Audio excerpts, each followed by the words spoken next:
Tara, ihaw tayo ng isda. Di na natin kailangan ng uling pag ihawin ko. Yung isda nga pala, nalagyan ko na ng asin, paminta, at saka Spanish paprika. Kailangan mo lang ng luya, sibuyas, siling green, at lemon para mas masarap. Let's go!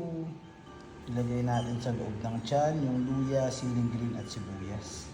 Tapos yung lemon sa labas bago natin isara ang foil. Ito na yung kinalabasan. Taran!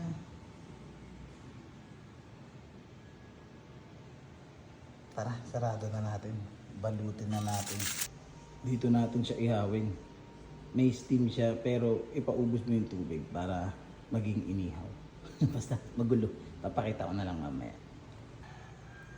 Ito na ang ating isda.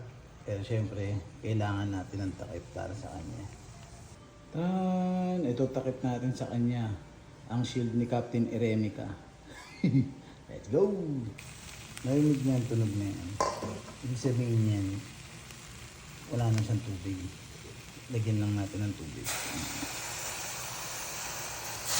Pagkalagay mo ng tubig, takpan mo agad. Yung steam, yun yung magluluto sa kanya.